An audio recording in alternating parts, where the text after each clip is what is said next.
আপনাদের এই বিজয় সম্মেলন অনুষ্ঠানে কতজন যোগদান করেন?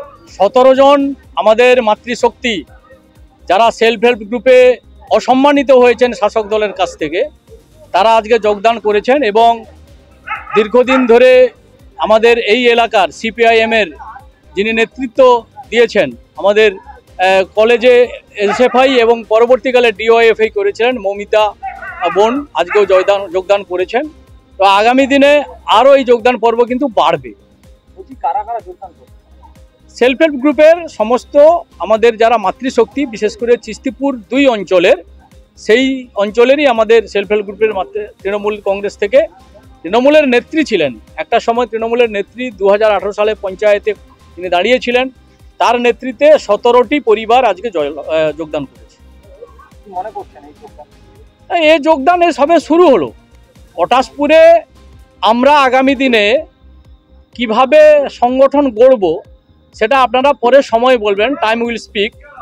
তো আজকে সারা বাংলা জুড়ে যেভাবে মানুষ অবহেলিত হয়েছে, অত্যাচারিত হয়েছে এবং এই সরকার সমস্ত কিছু শেষ করে দিয়েছে, তাই আজকে কিন্তু মানুষের মোহভঙ্গ হচ্ছে। লক্ষ্মীর ভাণ্ডার আর কাজ করবে না। ভারতীয় জনতা পার্টির আমাদের ইলেকশন ইশতেহার যখন প্রকাশ পাবে, তখন দেখবেন আমাদের অন্যান্য রাজ্যে যে সুযোগ সুবিধাগুলো মানুষ পাচ্ছেন, এখানেও তার ব্যতিক্রম হবে না 26-এর পর।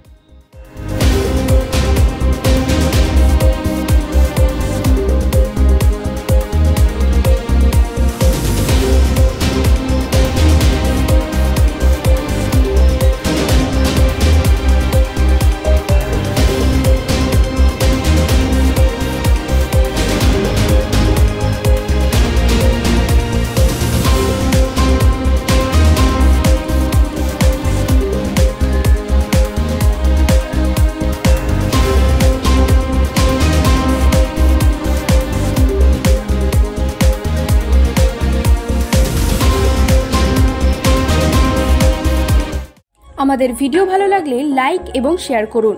কমেন্ট সেকশনে গিয়ে জানান আপনাদের মতামত। আরও ভিডিও পেতে আমাদের চ্যানেল সাবস্ক্রাইব করুন এবং প্রতি মুহূর্তে খবরের আপডেট পেতে প্রেস করুন বেল আইকন।